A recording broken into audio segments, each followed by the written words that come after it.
Hi wrestling fans, thanks for clicking on the dreaded D-Rose report. Let me get the ratings deal out of the way. Last night's Raw did a 3.2 cable rating, with the first hour doing a 3.0 rating, which is normally down. And then they did about 4.3 million viewers, and while the second hour they went up in ratings, with they should, 3.3 with a ratings and a 4.9 million viewers. So that's about what they've been doing. But they had the NCAA going on. TNA though, Impact did a 0.9 rounded up. Anyway, cable rating with about an average of 1.2 million viewers. The first hour did a 0.9, while the second hour did a 0.78. They went down because they always do. They just can't hold viewers, TNA. Anyway, minus the overrun, the overrun did a like a 1.0 rating. Rounded up to 0.97.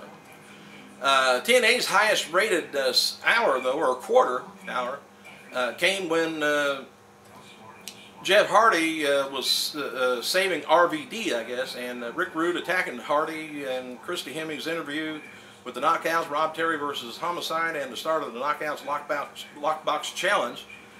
That did a segment of 0.9. That Lockbox thing was kind of a weird setup. Anyway, TNA's second highest quarter came at the end of the show, where the Knockouts opened the Lockbox. That did a 0.97.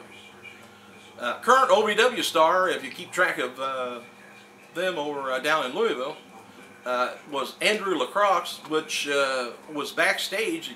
If you want to know what he looked like, he was backstage at Raw. Could be seen on camera talking to somebody backstage when Randy Orton was heading to the ring for his match with Jack Swagger. WWE has announced that June 7th, please make a note of it, June 7th Raw will be a 3-hour show on USA Network, airing at 8 p.m. Raw that night is going to be taking place in Miami, Florida. This is another strange deal here. Karen Angle, ex-wife of TNA star Kurt Angle, of course, has announced on her Facebook page that she and Jeff Jarrett are engaged to be married. No details of whether the couple's set a date yet or not. But Jarrett's lucky and unlucky at the same time. I don't. Whew. Karen, I would never go to TNA again if I had Karen Angle sitting at home. Anyway, Karen Angle, she made her debut in TNA back in 2007 and was with the company for about a year. Kurt Angle and Karen were divorced in mid-2008. And in, remember this, I was doing I don't know if I was doing the updates on YouTube then. Anyway, in July of 2009, an anonymous TNA employee called Bubba the Love Sponge Show to reveal that Karen and Jeff were living together at Jeff Jarrett's home in Nashville, Tennessee. Naughty, living in sin. TNA President Dixie Carter finally just sent Jarrett home for several months following the incident. And another little crazy angle on this, while it may seem strange, but Karen, Jeff, and Kurt love triangle thing. Kurt is said to be on good terms with Karen and Jeff. He's just trying to find where Raka Khan is right now. Anyway, just weeks after TNA Impact moved to a Monday night, the company's already making changes again, making a move that many suggested they should have done from the beginning. TNA President Dixie Carter announced via her Twitter account that TNA Impact is permanently moving to 9 p.m. Eastern Standard Time. TNA will remain 2 hours, but starting time I guess start next week. The show will have a 1-hour lead into Raw, and will go head-to-head with Raw during the first hour of Raw, and that's all. So I guess whatever they want, if they're going to grab your attention, they're going to have to get in that first hour to keep you. Anyway, this week's Impact was a test run to see how the show would do during the hour earlier play. And ratings were enough to convince TNA that do the shift permanently. So reset your machines again for a different time. TNA's Impact, like I said, did a 0.585 rating, with the first unopposed hour drawing a 0.91 the second hour, which head-to-head with Raw went down to 0.79, which I don't think that channel has anything going on that gets a 0.85, even though it's just for 1 hour. So that's good for them. Carter also announced on her Twitter account, Spike TV will added a replay of Impact to its weekly schedule. The weekly replay will air Thursday nights at 9 p.m. the old time slot. So apparently Spike is trying everything they can do to make some good out of this, but they're confusing the heck out of us people trying to watch these shows. Anyway, a dark match before last night's NXT taping. We saw Jimmy Wang Yang defeat Title Rex.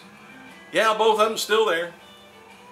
Former WWE Diva's new album, Seven Sins, is now available for pre-order on iTunes. Maria said on her Twitter account that one of the songs, called Change Your Mind Between My Thighs, was recently played on the Playboy radio.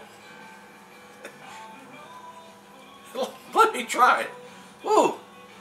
Below are some of the latest name changes from WWE Developmental. Now, where they come up with some of this? Anyway, the former Dr. Lamar Braxton Porter of WXW is known now as Cable Jones. Former All Japan star Joe Doring is now known as Drake Brewer. Former Incognito is now known as Hunico. Former Ray Lepin and Damon Duke is now called, I guess he was called both those names, is now called Leo Cougar. Former OVW star Asher Knight is now known as Rudy Parker. Serona Snuka is now called Tamina. And then they'll change again when they come up to WWE, probably. Anyway, NXT's theme song, Wild and Young by American Bang, debuted at 45 on the alternative charts last week. WWE is going to be hosting 2 screenings of the Best of SmackDown 10th anniversary at the new View Cinema in Westfield, London, Sunday, April 11th. WWE crews will be at the UK event next week, and some of the WWE stars are going to be appearing at the cinema to answer fan questions. Like what the? Do you have a creative team? WWE prizes will also be given out. All right, what have we got left? About 2 minutes. Okay, when WWE returns to Japan in August, looks like, of that year, Antonio Inoki is hoping that WWE will work in on the show and where he's promoting, doing some promoting during that same time. It's unlikely that WWE will work with him on another show, but they'll probably try and get him in on theirs for ratings. Word is that TNA knockout Tara recently injured her hand, and this may be the reason why Angelina Love was given the knockout title on Impact this past Monday. Previously, hopefully you've already seen that, previously announced lace and leather match between Angelina Love and Velvet Sky on next week's Impact will not be for Angelina's knockout title, as we thought. As noted before, there's some sort of problem between Jeff Hardy's group and Dog the Bounty Hunter at last night's TNA Impact tapings. Shannon Moore wrote the following on his Twitter account regarding the situation. He said, "Me and Jeff just got shot down by Dog the Bounty Hunter. Wow, what a jackass." That's on MTV, come to think of it, jackass. TNA Global Champion Rob Terry was legitimately busted open after getting hit with a chair shot to the head from Homicide on Monday's Impact.